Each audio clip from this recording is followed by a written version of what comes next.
I had the honor of chairing the panel on regional projects. And this panel is really going to focus. We have gone from very hard to extremely hard. We're going to be talking about the cross-border regional projects that are absolutely essential to Africa Rising.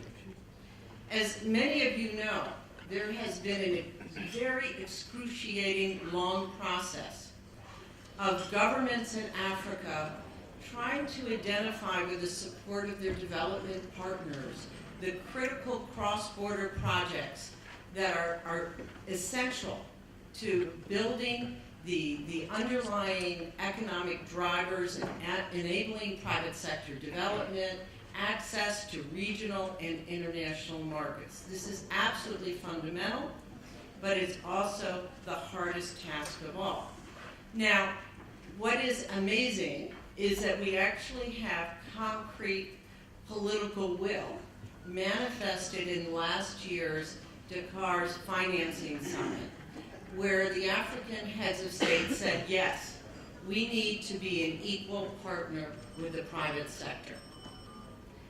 Now, we've all talked about the need for this, but this is now recognized, and actually the African Union has mandated NEPAD as the implementing agency to work with the private sector. And on Monday, June 1st, the Continental Business Network was launched with the precise mandate of actually doing the hard work, of engaging the private sector on these essential cross-border regional projects, working hand in hand between heads of state and ministers with accountable government officials on really developing and financing these projects.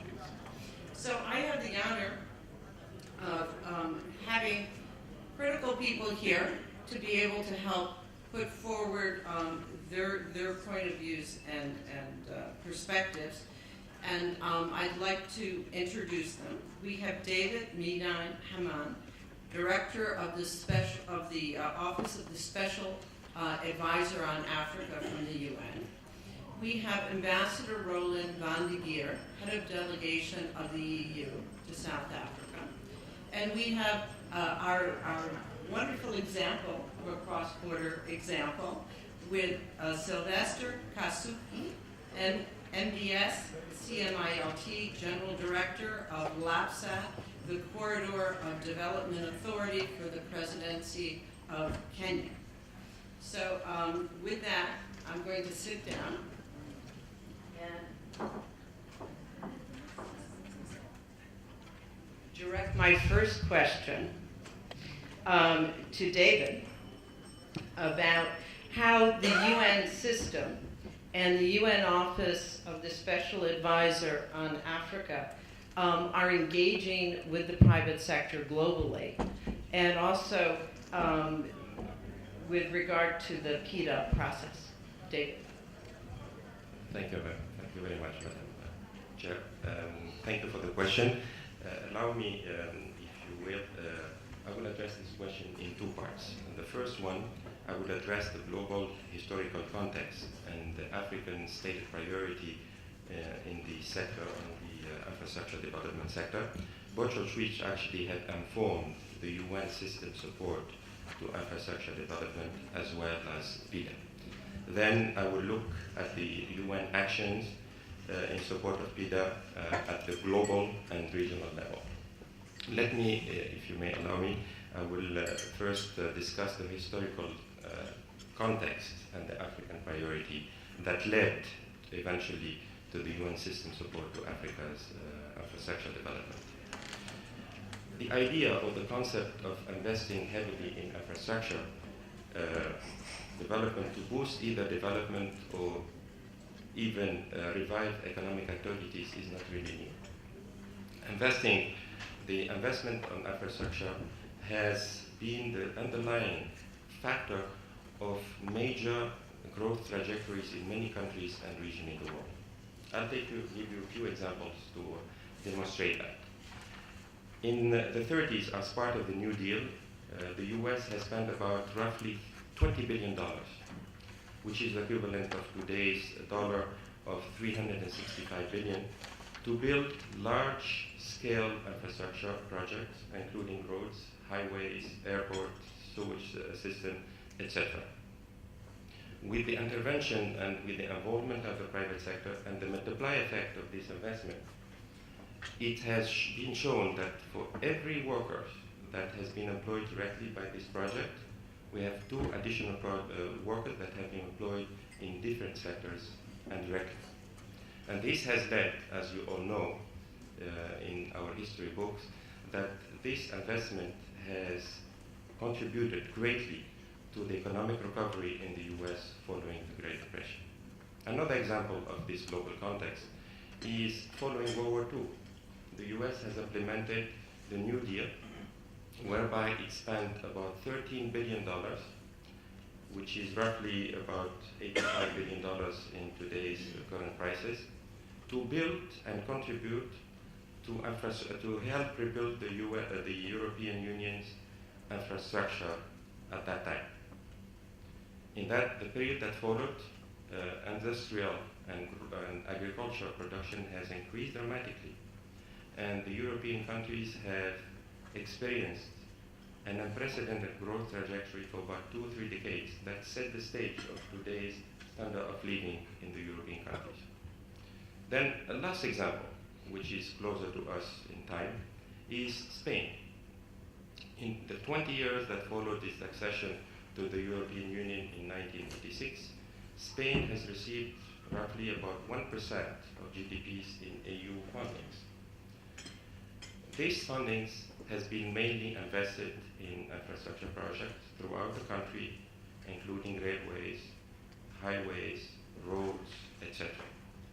As a result of this investment, and with the involvement of the private sector, Spain's GDP growth during the 20 years that followed its accession to the European Union has grown by about 65%. And as of today, Spain is the 5th largest European power in the continent. All these examples demonstrate clearly the importance of investment in infrastructure, either at the regional level or even at the country level. In recognition of this, the African countries has prioritized infrastructure development both in the short-term and long-term development plans. 2 examples demonstrate that. In the Pillar 1 of the Common African Position on the post-2015 development agenda precisely features infrastructure as a key for growth in Africa. The second example is the pillar aspiration 2 of the African Union Ambitious Agenda 2063, also calls for development of world-class integrative infrastructure that crisscross the whole continent. So the realization, or at least the achievement of this ambitious investment will call for a regional and national infrastructure, which in many cases in Africa would strengthen regional integration, would increase productivity either in the agricultural or industrial sector, and also, more importantly for Africa, is to boost growth, but also to generate employment in the continent. So with that, based on this global context that I just laid out and the African priority that I discussed, the UN system placed a greater emphasis on the transformative factor or power of infrastructure development. And this intervention or this support has been at the global level as well as the regional level. Let me first look at the global level. At the global level, infrastructure development has been a strong feature of the UN most important intergovernmental process that are still underway now, as well as in the global initiatives. Let's give you the first example. In particular, infrastructure development has been the center stage of the ongoing negotiations on the post-2015 development agenda. In the report of the UN General Assembly of the Open Working Group on Sustainable Development, the proposed goal, number 9, that is now under discussion, infrastructure features permanently. In addition to that, in the ongoing negotiation of the outcome document of the 3rd UN Conference on Financing for Development, infrastructure also feature permanently. In addition to this intergovernmental process, the UN Secretary General has also given priority to infrastructure in these various initiatives, including what we call the sustainable energy for all in Africa. That was launched in 2011 in partnership with the African Development Bank as well as the NEPAD agency. And this initiative was basically to create a platform, a closed platform and partnership between the government, the private sector and civil society on regional infrastructure projects. So far, about 41 countries, African countries, have joined these initiatives and are at the forefront of the implementation process. At the global level, also, the Office of Special Advisor on Africa, in partnership with the Africa Investor, organize on a yearly basis what we call an investment dialogue that is held at the margin of the UN General Assembly at the headquarters in New York. This dialogue is aimed to strengthen the private sector involvement in regional projects, including the 16 PIDA bankable projects. Now, at the global level, also, the UN entities have provided strong support to regional projects through a number of activities, including mainly domestic mobilization, advocacy, policy advice, as well as institutional capacity building.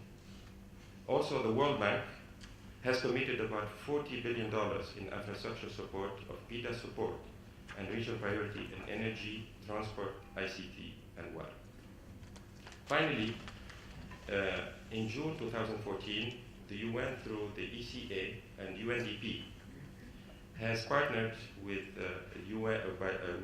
NEPAD agency, the African Development Bank, as well as the government of Senegal, to organize the Dakar Finance Summit on Africa's infrastructure. And through the adoption of the Dakar Agenda for Action, the DFS, the Dakar Financing Summit, has garnered support to accelerate the implementation of the 16 bankable PIDA projects. As a follow-up to this summit, the UN Global Compact has organized, in partnership with the NEPAD agency, a business forum on Africa's infrastructure development. The forum provided a platform for identifying public and private solutions to accelerating the PIDA project that I just discussed. To sum up, Madam Chair, given the global context and African priorities, I highlighted a number of UN support to PIDA and Africa's infrastructure at the global and the regional level. This support will continue and will be further aligned to the first implementation plan that would be endorsed actually in the upcoming AU Summit of Agenda 2063. With that, I thank you, Madam. I thank you. I think it's absolutely clear that we're at a pivotal point because we have this senior political commitment in very tangible forms. Now I have the pleasure of asking Ambassador van de Geer, as the head of delegation to South Africa for the EU, as a fundamental development partner on this, to speak a bit about the EU African Infrastructure Trust Fund and how the EU is going to manifest its commitment to the PIDA projects. And as we all know, we cannot do these projects without the support of important development partners. Thank you. Thank you very much, Chair. Thank you, Barbara. Let me go straight into your question, but let me make 4 quick points to start on infrastructure, because the European Union and its 28 member states, of course, we all have a long history, for better or for worse, with Africa.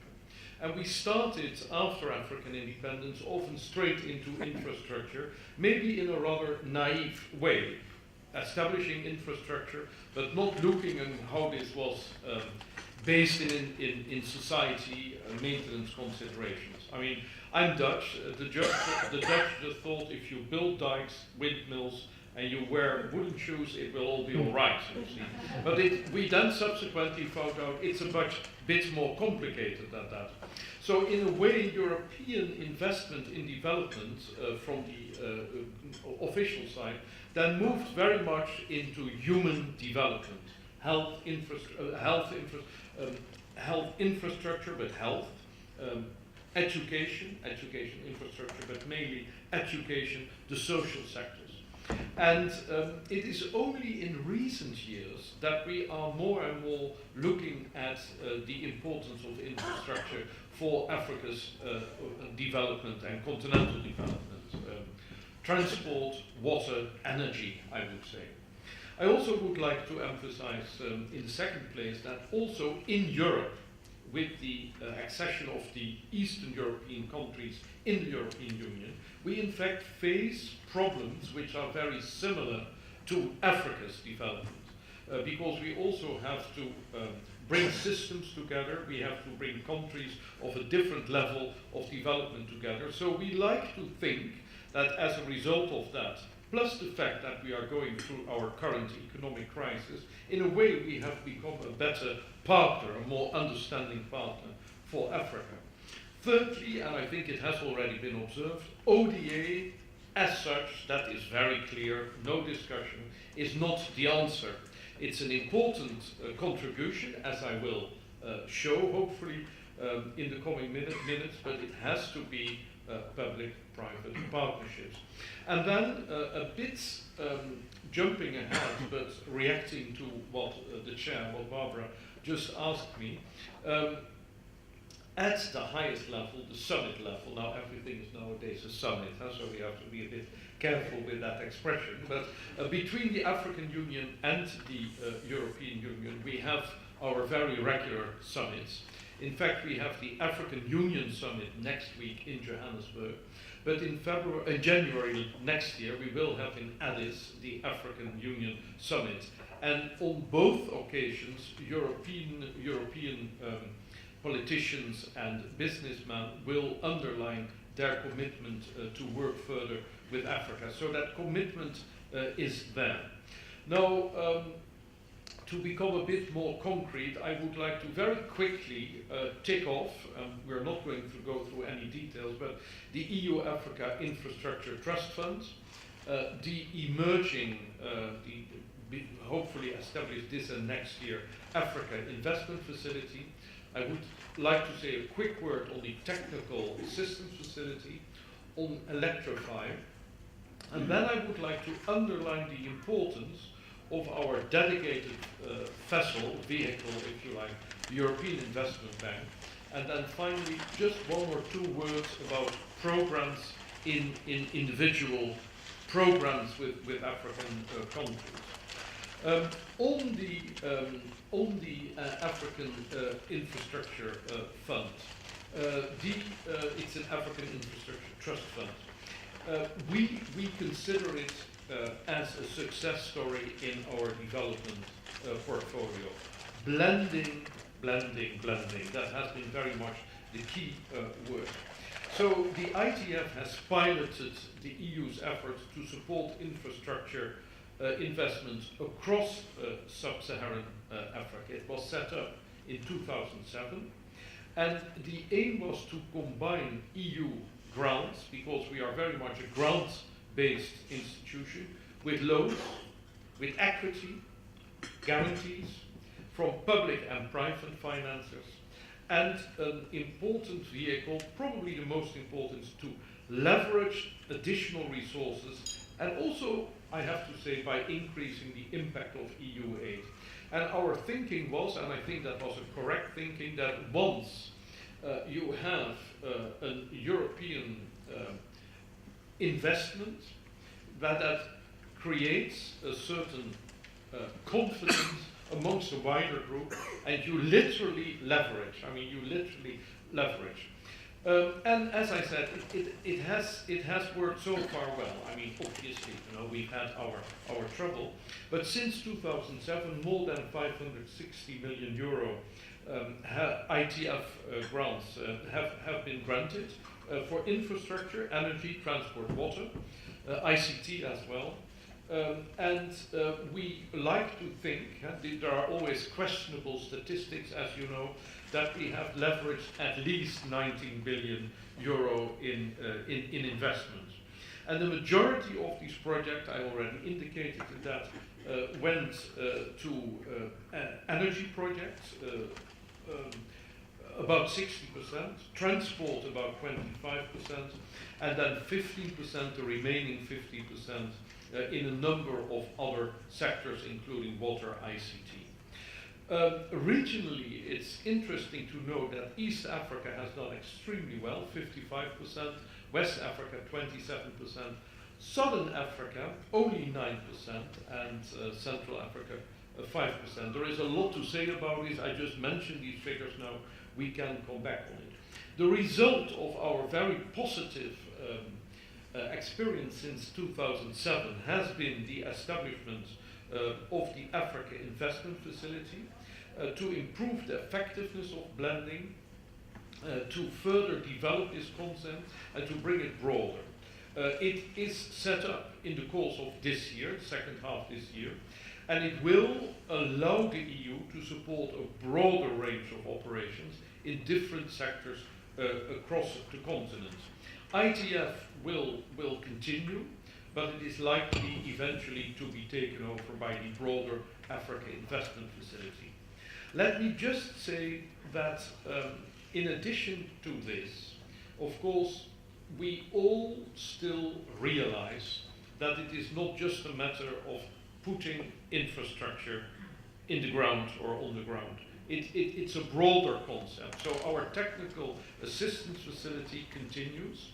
It's in the range of 45 million, and its aim is to assist partner countries in fine-tuning their policies and their regulatory framework that allows for increased investment specifically in the energy sector. Because we do see that in the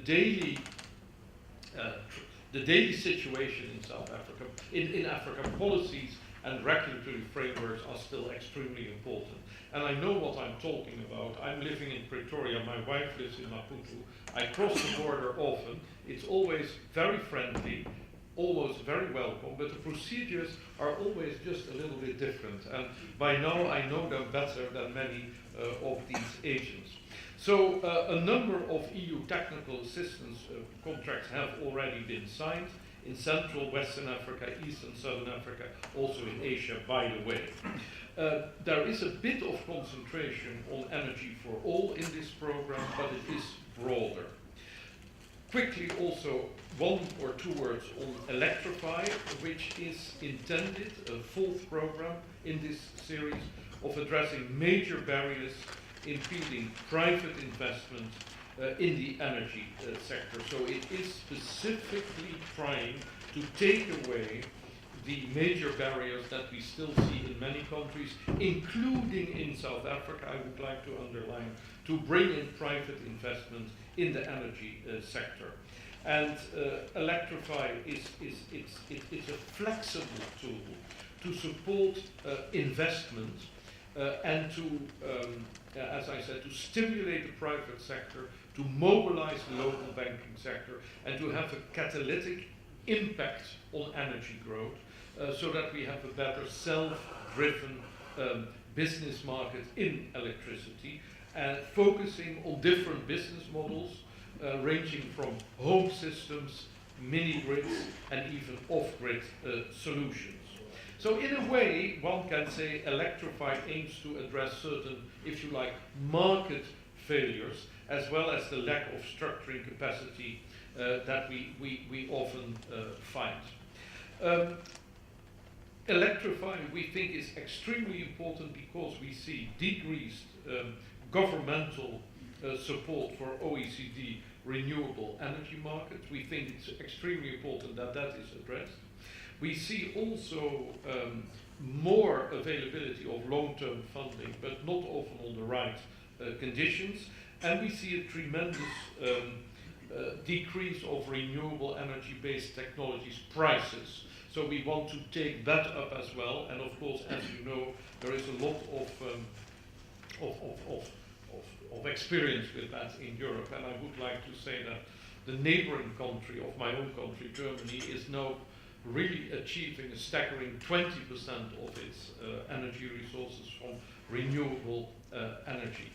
I would like to say that, maybe not yet going into the recommendations, Barbara, that you had asked us, but that the EU as an institution, the Commission, the European Union itself, but also the 28 member states are very much committed to continue to work with Africa in the infrastructure investment on the continent as a whole. We see in Europe how absolutely essential it is to have cross-border infrastructure. And if I now read that we are working on train connections between China and Europe, then I'm saying, you know, we have to do more in that field. On the European Investment Bank, which I myself see very much as a part of the core of the European institutions, we spend about 800 million a year in Africa, the European Investment Bank. My colleague, Carmelo Cucuza, is there with my specialist in trade and investment, Massimo De Luca. They are sitting there. And since 2003, the European Investment Bank has invested 1.4 billion euro in Southern Africa. And of the 800 million that we do actually a year in Africa as the European Investment Bank, roughly 50%. You know, I'm not an economist, I'm not a specialist, so I can talk in general figures, even when they don't really exist. Roughly 50% is spent on infrastructure. So that is also a very important thing. So to round off, one, I think Europe shows the importance of cross-national infrastructural projects. If I look again, sorry to bore you with that, but at my own country, the Netherlands, whatever direction you drive from Amsterdam, in 2 hours you're out of the country. So the issue of cross-national infrastructure it's not even a question, it's a must. You know, there is no issue. But also, of course, we need to connect these systems. And I've lived in Southern Africa off and on since '78, in Lesotho in the '70s, in Mozambique in the '90s, now in South Africa itself. And it is very clear that where there were possibilities to quickly fix issues, things have been done. If you look, for instance, at airline connections, there is a staggering growth.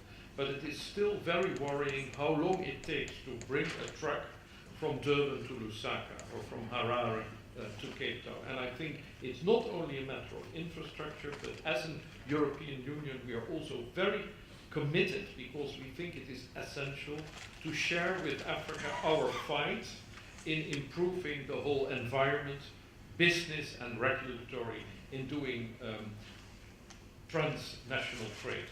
Thank you very much. Ambassador van de Geer, I mean, I am stunned. I mean, when you look at the perfect constellation of political will and commitment and the concrete programs that are put into place that address many of the imperatives we talked about yesterday in terms of the enabling policy environment as well as the early phase interventions in the actual structuring of deals. However, the fact remains, we are in trouble with these projects. They are not proceeding. So to push the envelope a little bit, we have our friend and brave warrior of a cross-border project, Sylvester. And my question for you, Sylvester, is if you could talk a bit about your project, but concisely, how the public sector is providing the needed leadership on an actual PIDA project. And how are you putting together the unique institutional frameworks that are needed in this? You know, most of us from the private sector, we see these cross-border projects and we go, oh, how do you ever harmonize the policies? How do you ever put together the financial models and the revenues so that you can really mitigate the different risks that are going to impact cash flow? Please help us understand how you're making that work. Thank you very much, Barbara. I can assure you I'll take time just enough to deliver on this particular note. First of all, having been in this meeting and also the one on CDM, I can see a lot of good ground being covered. For one and more specific reason, is that this time I believe that we are having very specific and focused discussions. Just to start this off, we do know that the African continent is today understood as the next global growth frontier. And the descriptions of the continent has moved from what I used to understand when I was in school, that it is a dark continent, to an emerging market today. And the change alone from that continent to an emerging market is indeed a milestone. And we also understand that some of the fastest growing economies in the world today are found within the African continent. Also, some of the fastest transforming economies within the world are also being found now within the African continent. Kenya being one of those countries. I know Nigeria, South Africa has been talked about. But of course, we take note of the good work that we are doing. We are also understanding that some of the largest infrastructure projects being availed today are actually being found within the African continent. You wouldn't find the nature of projects we are talking about today, irrespective of how long they are taking to mature, like if you talk about the Ingas and the like. But the likes of Lapset and the other corridors are also fast coming up, but not to take long, but to be delivered faster than ever thought about. We are also having a greater leadership focus and commitment in the delivery of this project, irrespective of skepticism that has always been there about infrastructure projects in Africa. Coming first to the Lapset Corridor project, we are having 7 key infrastructural components. That is the Port of Lamu, a road and railway connection between Kenya, South Sudan, Ethiopia, a crude oil pipeline to bring oil from South Sudan, Uganda, as well as Kenya to the Port of Lamu. We have 3 international airports and 3 resort cities at 3 different locations. We have special economic zones. That all these are geared towards giving private sector the opportunity to invest in these projects. We do know that our government has taken a very leading role to try and show by example that it is committed, it understands, and it believes in these projects. For example, under the Lamu Port project, the government has to date committed about $100 million in terms of preparing the project, beginning with the project studies and the like. That is about Kenya shillings 10 billion. And as we speak, the feasibility studies, as well as the detailed engineering design for the first 3 parts of Lamu Port, were undertaken by the government of Kenya entirely. At the same time, we do note that this is a greenfield project and there are a number of preparatory facilities that are required. The government has gone ahead of time to invest in this, taking the national power grid to the Port of Lamu, because a lot of power will be required both for the port as well as the special economic zone. We've also undertaken the construction of the port headquarters so that we have working space. We have support facilities like housing, water, security. All these have been done by the government.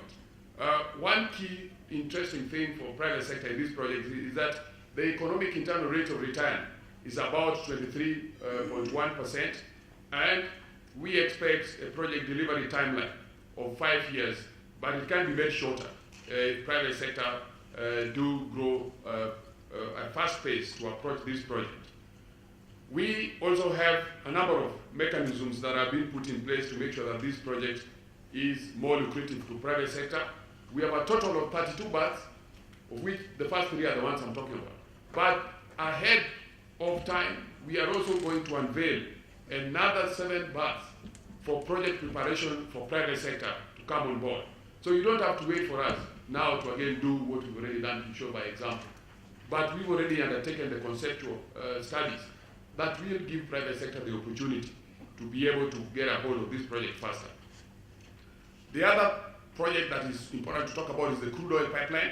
This is a crude oil pipeline that is bringing oil from Kenya, from Uganda, and from South Sudan to the port of Lamu. The project has an economic internal rate of return of 21.6%, and feasibility studies, as well as preliminary engineering design studies, have been undertaken, underwritten by the government of Kenya, the government of Uganda, and the government of Rwanda, all seeing investments as being lucrative in this particular component. And the studies have just been completed about 1 week ago, at the end of May. And what we are saying is that, first of all, to tell you the credibility of the study, it has been undertaken by Toyota Tsusho of Japan, as well as the ILF of Germany. Those are credible institutions that do understand investments across the globe. And what we are saying is that this investment should really be made available to private sector, as the government has already committed. And the investment value on the Kenyan side alone is about $4 billion US. The project timeline, we know it's tight. We need it to be up by 2018, and but we know that private sector might think that this is too difficult. But going by what the government of Kenya is already doing, it does show you that working with us together, being committed and having strong belief in this project, we can deliver with the timeline required. We look at the moment as we speak, there are test pumping of about 50,000 barrels of oil on the Kenyan oil fields alone taking place.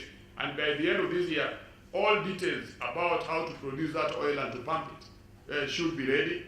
And these are running in parallel together with the pipeline studies and preparation for projects to come on board.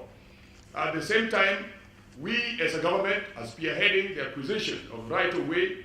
We are also currently undertaking building of power transmission lines, beginning with the one delivered to Lamu and the one that is running along the corridor, including a number of transmission lines that run across the corridor, noting that the pipeline on the Kenyan side alone is over 800 kilometers long. So we need a lot of power stabilization, not just for the crude oil pipeline alone, but for a number of other industrial establishments that are required within the corridor. To make the project more supported by the government, we've already taken the lead in undertaking environmental and social studies, as well as other safeguard studies along the lines of international best practices supported or propagated by IFC, the World Bank, the FDB, among others. And this should give you a glimpse that as African governments, we are no longer waiting to be given an example of what to do to make projects credible and bankable as well as feasible. But we now know the rules, we know the mechanisms, we know the ground rules, and we are simply doing that. What we are calling investors to come and do here is, one, to be strategic investors in this particular investment opportunity, to get equity participation, debt syndication, as well as pipeline operations when it's up and running. Of course, project upstream members are a sensitive matter, and we are walking this particular talk with them. Preparations have also seen the signing of MOUs between the government of Kenya and the government of South Sudan, as well as negotiation of an intergovernmental agreement between the government of Kenya and the government of South Sudan, negotiation of an intergovernmental agreement between the government of Kenya and the government of Uganda, as well as the setting up of what we call joint coordination commissions between these three governments, so that when private sector comes on board, you are not finding the room empty. Neither are you finding too much work to do, but you are finding yourself facilitated to move faster than you ever expected on the African continent. The other bit of the infrastructure that is also tied to the Lamu port, yes, I know time is running, but I'm running faster. The other project that is quite key, because I know those who will be interested in the port will ask you, what is the offtake? Do you have a ready offtake? Are you supporting offtake mechanisms? Yes. We are cognizant of all the requirements of each and every project that we might not be able to state here. But what we are saying is that this is an integrated project approach. We are looking at an added and included value chains to make it more lucrative, other than just putting the infrastructure in place. We have a road of 1,700 kilometers with 3 different prongs for delivery. One, we have the Lamu, Garissa, Isiolo, Nginyang. Sorry, Sylvester, we got to wrap. Oh, I thought my time was longer than that. I've got the note. I'm out of control. Okay, can I have 1 minute? Okay, this particular road, the African Development Bank is supporting the design as well as the feasibility studies. For the Nakodok Lodwar, World Bank is supporting the design. Design is completed. And for the section, 500 kilometers between Kenya and Isiolo, and another 500 kilometers on the Ethiopian side, this is already under construction with the help, support of the African Development Bank. What I wanted to wrap in terms of leadership commitment is that we already have institutional mechanisms already established. Under AU and NEPAD, we have PIDA projects in which LAPSET is under the PICI, that is under the Presidential Championship. And we are also undertaking preparation of a number of bilateral instruments, including joint mechanisms for delivery as well as support to private sector. We are also having joint resource mobilization. We are having various investment preparation funds also participating, but we need more to come on board. We have increased integrity. This I need to repeat, Barbara. We have increased integrity for project preparation, project delivery, as well as project management within the African continent. And Kenya is showing by example, East Africa is showing by example. And we have the presidential summit for East African countries, Kenya, Uganda, Rwanda, South Sudan, Ethiopia, Tanzania, and Burundi, all bringing presidents in every 3 months to make sure that they push for these projects to move faster and to stop being on the table, but to move to the ground. Barbara would leave there and perhaps I think this is spectacular. And what we have to do is commit to Sylvester. He brings great energy, passion, and I love the fact of the concrete steps that have been taken. So, we have to go to Q&As, but I think we have distinct follow-ups on these regional projects. You have pointed them out, Sylvester, but we have the Continental Business Network, which we have to put arms and legs on this new baby. And as a first initiative, all the great work that has been done, I would suggest that there be a transparent platform that really enables the governments, the development partners, and your targeted private sector participants, both investors as those that will provide services and equipment, to really see concretely where you are and what needs to go forward. So let's agree to that. And with that, we don't have time to talk about the Financing for Development Conference, the third one that David referred to in Addis, July 13th through 16th. But this is a very important imperative. The objective to set forward the new financing framework for financing these kinds of projects, all infrastructure projects that will enable the achievement of the Sustainable Development Goals and National Development Goals and regional integration, also in Europe, as well as in Africa. We all face the same challenges. So with that, let's quickly take 2 questions back to back. We must have some burning questions. Think about how to go forward.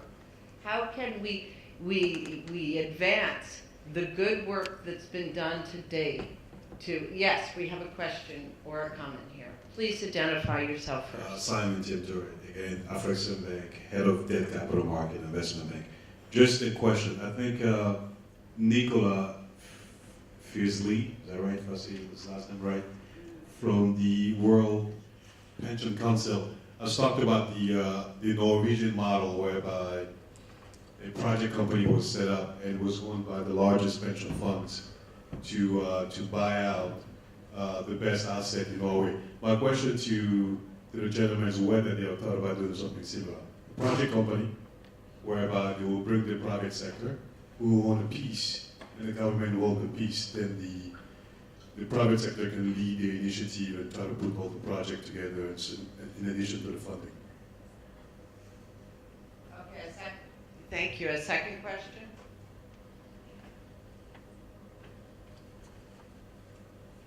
Okay, does anyone want to take that question in terms of project structure? Sylvester, do you want to talk about project structure and abstracting from the Norwegian case? Thank you. Right. The project structure, first of all, we have the public side of the project, in that the government has a number of roles, even if it were to be given to private sector. But to address that particular question, first of all, we already have mechanisms to establish the public side that is able to tap private sector participation. For example, if you talk about land port, we are looking forward to having an SPV that is spearheaded by government, but provides a platform for private sector to come on board. We also have the side for the crude oil pipeline. We have the government side.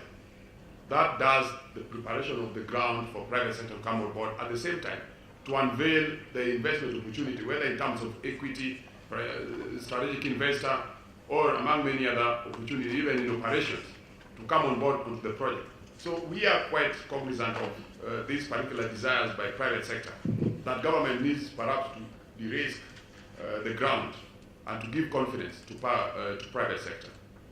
Okay. I think this concept is absolutely critical.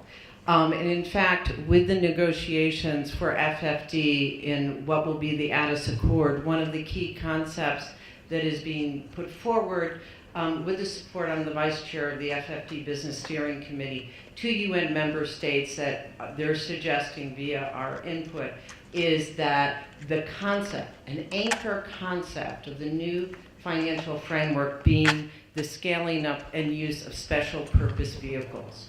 Because using that, you can use what is done in Norway and around the world and is the proven financial structure for securing finance, which is non-recourse finance, which does not create contingent liabilities for the government or the private sector sponsors. A key concept. So with that, we're going to move to our next roundtable, and I ask you, we have a perfect constellation here, but we have to challenge ourselves all to comment, of course. Comment. Just during the discussion of yesterday and the day before, I heard a number of speakers talking about Africa rising economically. But I just want to point out something very important, that Africa is not only rising, but Africa is more peaceful. If you look at the numbers, and allow me, I know a little bit the numbers on that, there are less and less conflict in Africa. As a matter of fact, there are more conflicts in Latin America and in Asia, but we talk about it less. Now let's talk about the current violence, or at least the current conflict in Africa, is actually a global issue. Global terrorism is not only to Africa, it's beyond Africa.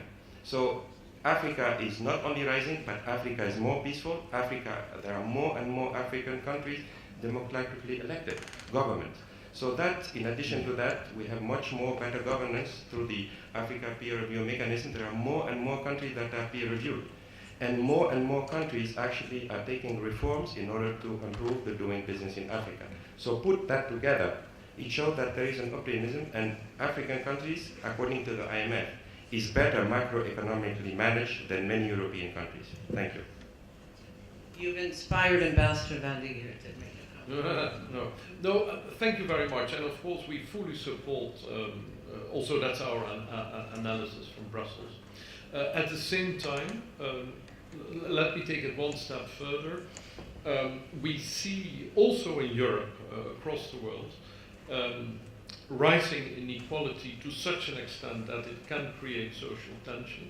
We see even in South Africa still enormous poverty.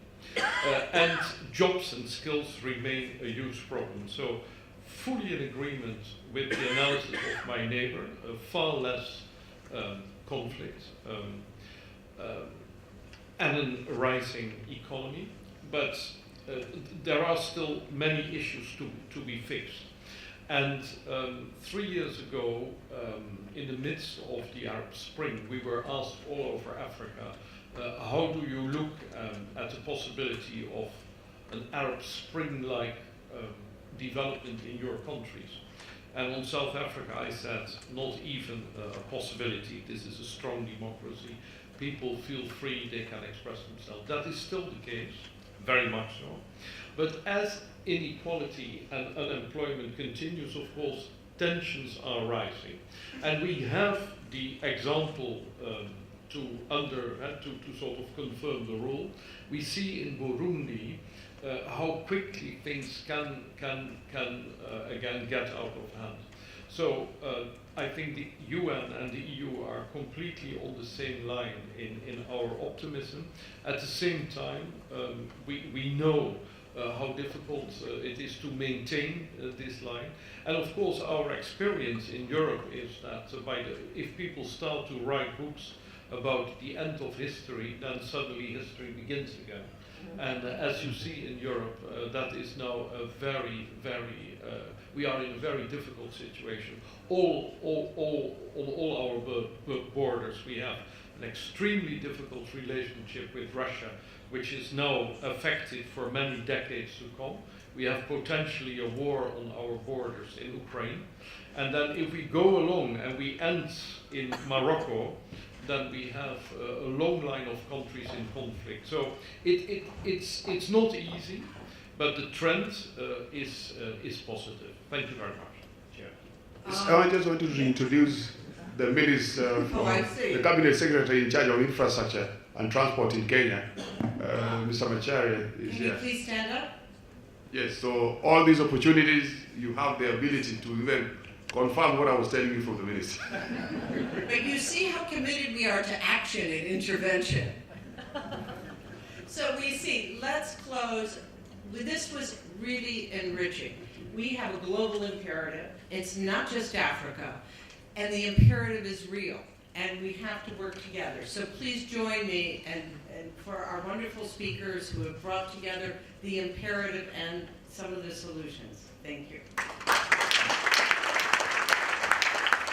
Doing business in Africa. You can't afford to be without Africa Investor.